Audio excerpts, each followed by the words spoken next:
누가복음 15장 17절에서 24절 말씀 봉독해 드리겠습니다. 이에 스스로 돌이켜 가로되 내 아버지에게는 양식이 풍족한 품꾼이 얼마나 많은고 나는 여기서 주려 죽는구나. 내가 일어나 아버지께 가서 이르기를 아버지여 내가 하늘과 아버지께 죄를 얻었사오니 지금부터는 아버지의 아들이라 일컬음을 감당치 못하겠나이다. 나를 품꾼의 하나로 보소서 하리라 하고 이에 일어나 아버지께로 돌아가니라. 아직도 상거가 먼데 아버지가 저를 보고 측은히 여겨 달려가 목을 안고 입을 맞추니 아들이 가로되 아버지여 내가 하늘과 아버지께 죄를 얻었사오니 지금부터는 아버지의 아들이라 일컬음을 감당치 못하겠나이다 하나 아버지는 종들에게 이르되 제일 좋은 옷을 내어다가 입히고 손에 가락지를 끼우고 발에 신을 신기라. 그리고 살진 송아지를 끌어다가 잡으라. 우리가 먹고 즐기자. 내 아들은 죽었다가 다시 살아났으며 내가 잃었다가 다시 얻었노라 하니 저희가 즐거워하더라. 아멘. 오늘 저는 여러분과 함께 기뻐하라. 함께 즐거워하라. 한 말씀으로 같이 은혜를 생각하며 이 말씀과 함께 은혜를 나누고자 합니다. 특히 여기 24절 말씀 보면 이 내 아들은 죽었다가 다시 살아났으며 잃었다가 다시 얻었노라 하니 저희가 즐거워하더라 하신 말씀이 여기에 기록되어 있습니다. 얼마나 즐거웠으면 즐거워하더라. 먹고 즐기자. 이렇게 말씀했을까 생각을 하게 봅니다. 본문의 비유는 참 중요하다고 생각합니다. 모든 사람들은 탕자의 비유라 해가지고 탕자라고 하는 얘기를 엮어서 계속 스토리를 만들어 가고 있습니다. 또 회개라는 주제를 가지고 계속 회개의 포커스를 맞추고 이 메시지를 계속 이어가고 있는 것을 보게 되어집니다. 주제가 탕자도 아니고 또한 회개라는 주제도 아닙니다. 탕자가 집을 떠날 때부터 돌아올 때까지 모범이라고 하는 것. 이 탕자가 그에게 의라고 하는 것은 돌아올 때까지 찾을래야 찾을 길이 없습니다. 단 한 가지도 그에게는 선이 없었습니다. 우리가 기억해야 할 것이 바로 이 말씀입니다. 탕자가 돌아오게 된 동기 역시도 오늘 여기 17절 말씀에 보니까 스스로 돌이켜 가로되 내 아버지에게는 양식이 풍족한 품꾼이 얼마나 많은고 나는 여기서 주려 죽는구나 하고 이와 같이 말하고 있습니다. 굶어 죽을 수가 없어서 나를 품꾼의 하나로 보소서라고 돌아온 것이지 정말 이가 아버지의 품이 그리워서 아버지에게 돌아가야 산다라고 하는 바로 이것 때문에 돌아온 게 아닙니다.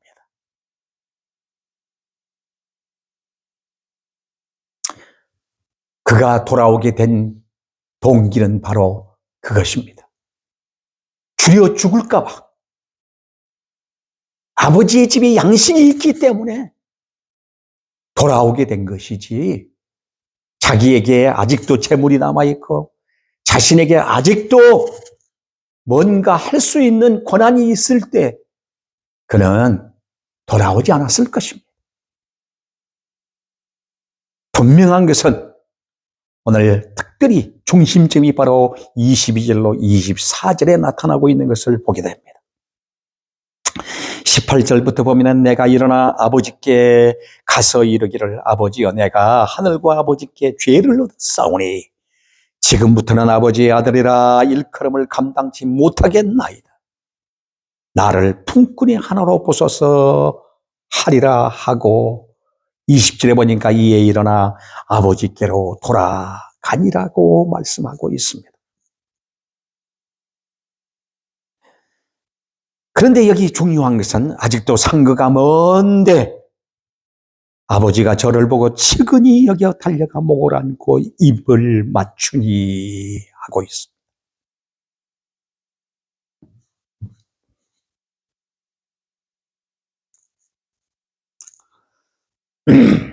가장 중요한 중심점은 잃었다가 다시 얻은 것만이 아니라 죽었다가 다시 살아났다라고 말씀한 것에 포인트를 두고 있습니다. 죽음이란 24절의 말씀이 바로 그거 아닙니까? 이 내 아들은 죽었다가 다시 살아났으며 잃었다가 다시 얻었노라고 말씀하고 있습니다. 죽음이란 분리를 의미합니다. 이것이 죄입니다. 죄는 모든 것들을 분리시킵니다. 하나님으로부터 분리를 시킨 죄는 사람과 사람 사이에, 가족과 가족 사이에, 부부와 부부 사이에, 형제와 형제 사이를 모두 갈라내고 있습니다. 복음은 다 하나 되게 합니다. 끌어모읍니다. 이게 복음입니다. 살리는 것이 복음이지 죽이는 것이 복음이 아닙니다. 복음은 아버지와 하나 되게 하고 가족과 하나 되게 하고 형제와 하나 되게 하고 모두를 하나 되게 하는 것이 바로 복음입니다. 죄란 아버지와의 분리, 하나님 아버지와의 분리, 이것이 곧 죽음이라는 것이요 죄라는 것입니다. 그래서 죽었다가 다시 살아났다고 여기 말씀하고 있습니다. 아버지를 떠난 먼 나라에 가서 허랑방탕하던 탕자가 아버지와의 관계가 회복될 수 있었던 것은 무조건적인 사랑입니다. 아버지의 사랑 때문입니다. 여기에서 우리가 볼 수 있는 눈이 열려야 할 것이 바로 여기 있습니다. 내가 구원받고 하나님의 사랑 속에 살고 있는 것은 내게 어떤 의의가 있어서, 내가 그만한 가치가 있어서, 내가 그만한 의미가 있어서 내가 구원받고 내가 생명 얻고 하나님의 자녀가 되고 하나님의 백성이 된 것이 아니라는 것을 우리는 알아야 합니다. 철저하게 나는 죄인이었고 나는 하나님과 분리되었던 존재고 나는 완전히 의라고 하는 것은 손톱만치 티끌만치도 없었다고 하는 것을 알아야 합니다. 무조건적인 하나님의 그 크신 사랑, 아버지의 그 크신 그 사랑이 살리는 것이었고 죽음에서 해방되었던 축복이었습니다. 탕자에게 있어서는 오직 죄뿐이었습니다. 이것이 바로 탕자가 소유하고 있는 바로 모든 전체입니다. 아버지의 무조건적인 은혜가 아니었으면 아버지와의 관계가 어떻게 회복이 가능하겠습니까? 죽었다가 다시 산 자, 잃었다가 다시 얻은 자에게 베푸신 은혜가 무엇입니까?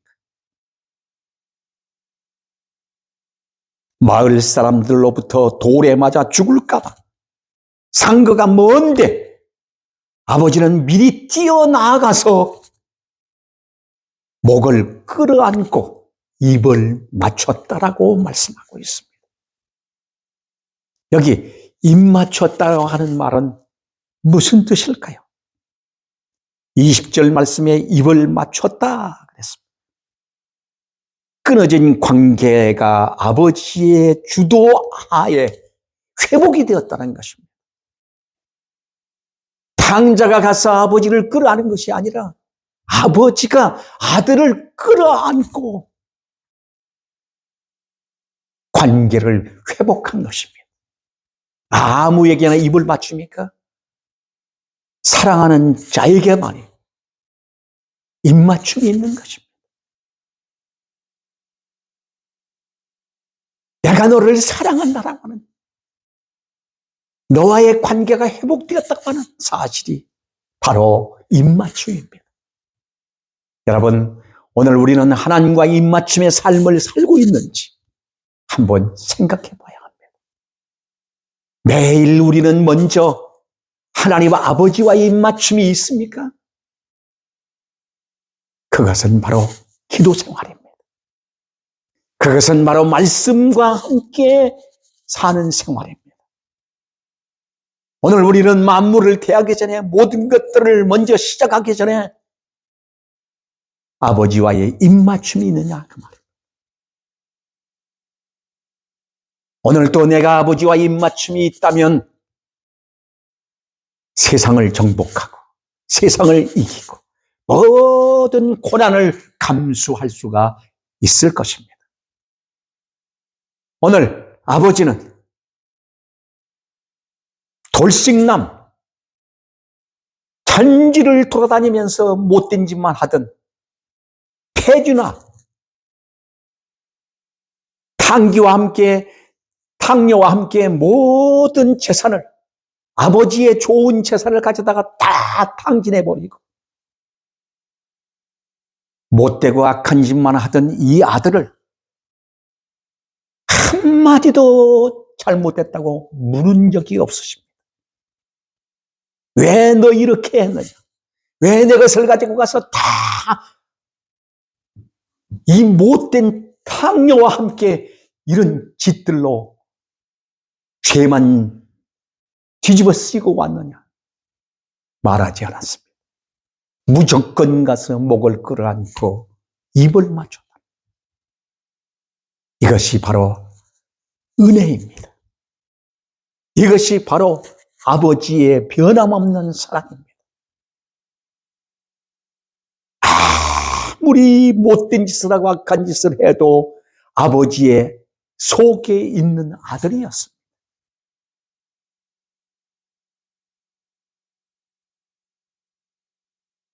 더 나아가서는 21절에 보니까 아들이 가로되 아버지여 내가 하늘과 아버지께 죄를 얻어 싸우니 지금부터는 아버지의 아들이라 일컬음을 감당치 못하겠나이다. 고백이 뭡니까? 나는 아들이 아닙니다. 죄인입니다. 고백입니다. 그렇습니다.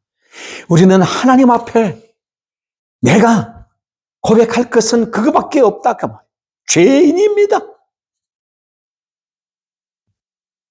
어떻게 하나님을 아버지라고 부를 수 있는 자격자가 되겠습니까?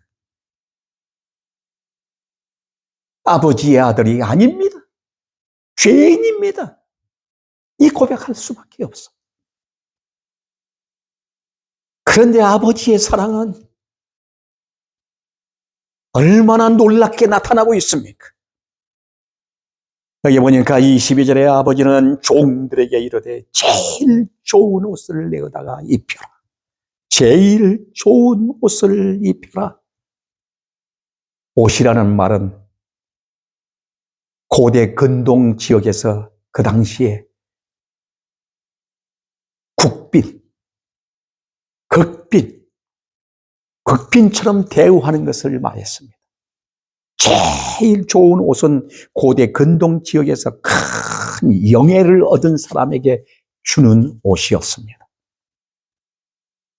왕이 공로가 많은 신하에게 포상으로 가장 고귀한 옷을 입혀 백성들 앞에 드러내 세웠던 것이 바로 옷입니다. 오늘날도 경기에서 이긴 사람에게 이러한 의복을 입혀 이 사람은 모든 사람 앞에 영광스러운 존재입니다라고 부각시키는 것이 바로 의상이요, 의복입니다. 아들의 죄를 완전히 탕감했다라고 하는 의미의 상징으로 바로 그 아들에게 옷을 입혔다고 하는 것입니다. 오늘 우리 예수 믿는 사람들은 죄인으로서 그 모든 죄를 예수 그리스도의 구속의 옷으로 다 입혀 우리의 죄를 다 탕감해 버리시고 하나님의 아들로 용납해 주셨다고 하는 이 고귀한 영광스러움을 우리에게 보여주셨습니다. 그것이 바로 예수 그리스도의 십자가요, 예수 그리스도의 구속의 은혜인 것입니다.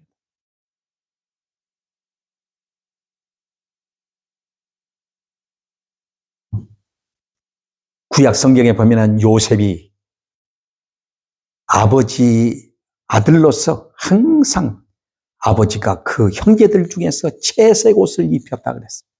이 채색 옷을 입혔다는 것은 너는 왕족이다. 왕의 아들이다. 너는 왕자다. 라고 하는 표시로 채색 옷을 입혔다.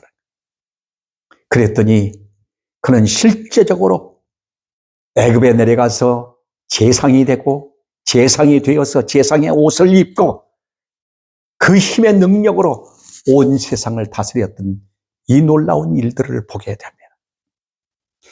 오늘 죄인이 영광스러운 하나님의 아들로 등극하는 바로 그것이 예수 그리스도로 옷 입는 은혜입니다. 아담이 범죄하여 타락하여 그 부끄러움과 그 처절한 죄인의 모습을 가지고 무화과 잎으로 자기의 부끄러움을 가렸으나 가려지질 않습니다. 햇빛이 나면 말라서 비틀어지, 걷게 되면 부서지고 또 부끄러움이 드러나.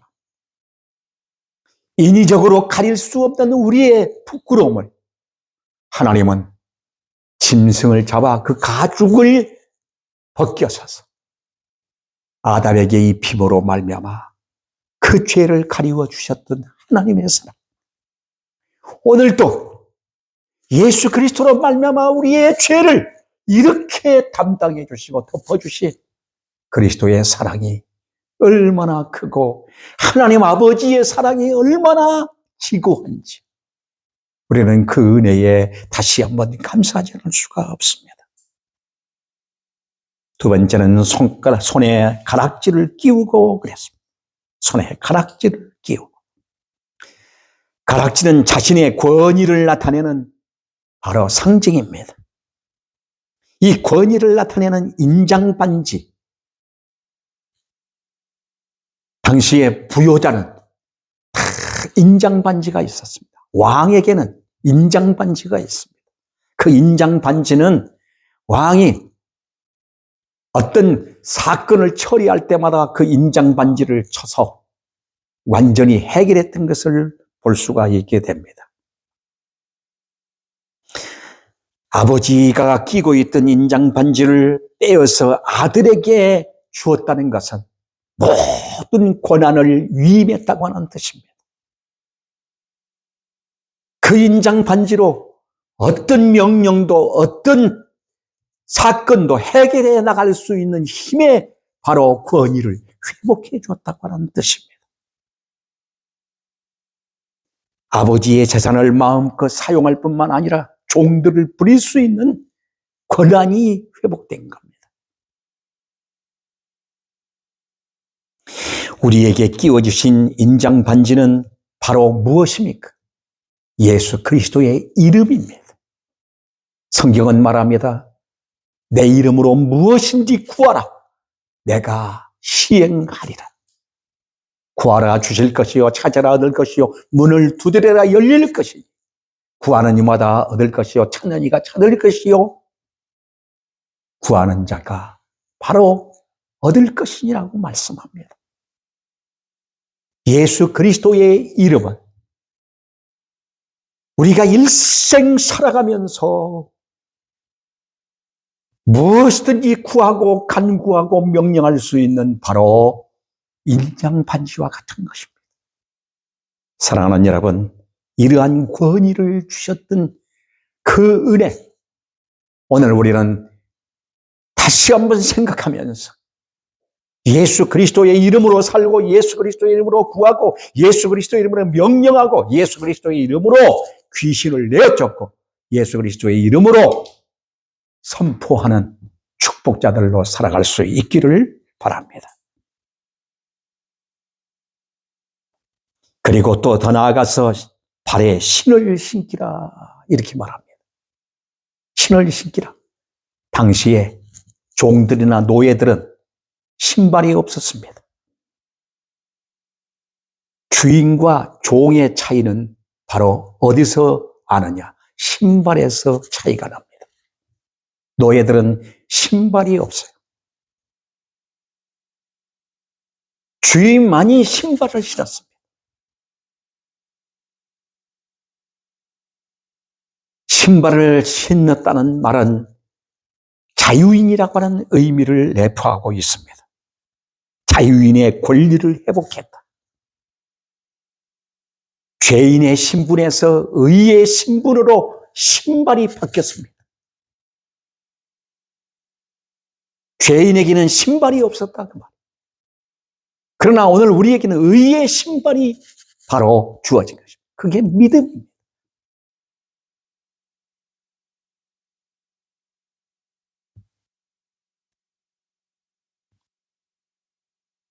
오늘 우리는 예수 그리스도의 이름으로 복음의 신을 신었습니다. 참된 자유가 우리에게 주어졌습니다.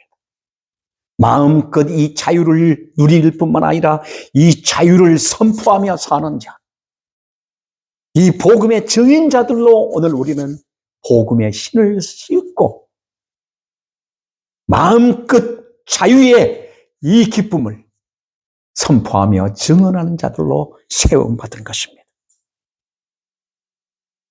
오늘 여기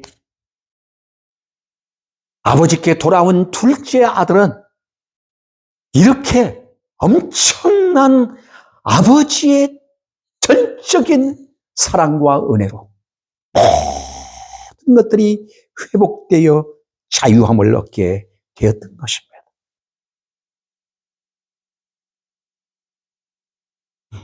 뿐만 아니라 여기 23절 보니까 그리고 살진 송아지를 끌어다가 잡으라. 우리가 먹고 즐기자라고 말씀하고 있습니다. 참 놀라운 말씀입니다. 살진 송아지를 끌어다가 잡으라. 당시 유대인들은 귀한 손님이 오면 특별히 애지중지 길렀던 송아지를 잡아서 가장 비싼 고기가 바로 뭐냐? 송아지 고기라고 해요. 근데 그 송아지를 잡아서 아주 귀한 손님에게 대접을 합니다. 그런데 여기 보니까 죄인에게 수없는 매를 쳐서 감옥에 집어넣어도 시원치 않을 놈. 마을 사람들을 모아다가 불효자식이라고 돌에 맞아서 죽어도 싸다라고 하고 내놓을 수 있는 이 아들. 이 아들의 목을 감싸고 허리라도 누가 건드릴까봐 건들지 못하게 미리부터 입술에 인을 치시고 그에게 옷을 입혀 권위를 회복해 주시고 반지를 끼워 이제는 무엇이든지 명령하고 다스릴 수 있는 권한을 주시고 신발을 신겨 이는 완전한 자유자요 어디든지 이는 내 아들로서의 당당한 삶을 살도록 선포하신다 아버지. 그 아버지는 가장 귀한 살진 송아지를 끌어다가 잡아 잔치를 베풀고 선언을 합니다. 이 내 아들은 죽었다가 다시 살았으며 내가 잃었다가 다시 얻었습니다.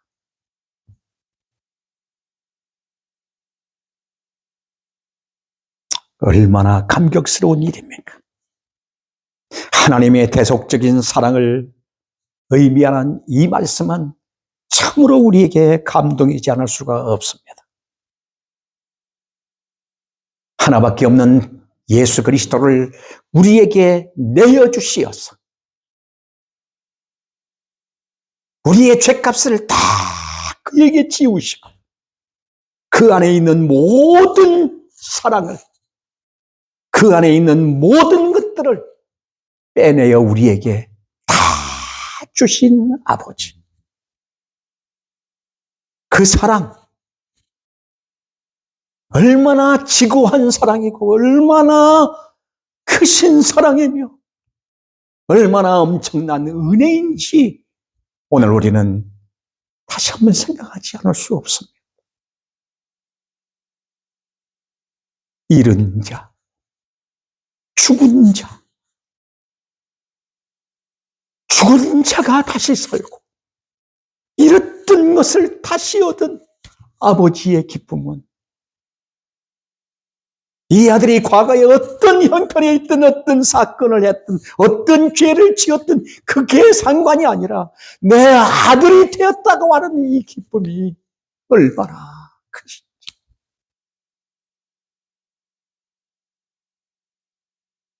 오늘도 하나님 아버지는 다른 것을 본 게 아닙니다. 우리의 과거의 삶을 보는 것도 아니고 과거의 내 인생을 보는 것도 아니고 오늘 나를 아버지의 아들이 되었다고 하는 이것 때문에 아버지는 오늘도 기뻐하시며 감동하시고 있다고 하는 것을 우리는 기억해야 합니다. 주일은 어떤 날입니까? 기쁜 날입니다. 잔칫날입니다. 예수 그리스도로 말미암아 우리에게 베풀어 주신 최대의 잔치가 바로 주일입니다. 기쁜 날, 기쁜 날, 주 나의 죄 씻은 날. 기쁜 날, 기쁜 날, 이 좋은 날, 이 천한 몸, 이 더러운 죄 씻은 날, 마음껏 아버지가 베푸신 상에서 음식을 먹으며 또 확인해 주시고 내 아들이라고 하는 사실, 이는 죽었다가 다시 산 내 아들이라고 하는 이 아버지의 기쁨. 오늘 아버지의 이 심정을 가지고 우리도 신앙생활하며 회복된 자의 삶을 살아갈 수 있기를 주의 이름으로 축원합니다. 기도하겠습니다. 자비롭고 은혜로우신 아버지 감사합니다. 오늘 귀하고 복된 주일을 우리에게 주시고 이렇게 영광스러운 은혜의 기쁨을 다시 한번 저희들에게 허락해 주실 뿐만 아니라 깨우쳐 주시고 회복시켜 주신 하나님 감사합니다. 내놓을 것은 죄밖에 없고 죽은 자요, 감히 아버지라고 부를 수 없는 부끄러움밖에 없는 나를 용납해 주시고 목을 끌어안고 입 맞춰 주시며 옷을 내어 새 옷을 입혀 주시고 가락지를 띄워 권위를 회복해 주시고 신발을 신겨 자유를 주시고 잔치를 베풀어 나로 하여금 가장 사랑하는 아들이라고 선포해 주신 아버지, 그 은혜에 따라 나도 그 영광 위에 살겠고 그 사랑 흘려보내며 살렵니다. 이 고백의 신앙으로 살아가는 저희들 되게 하옵소서. 감사드리며 예수 그리스도 이름으로 기도하옵나이다. 아멘.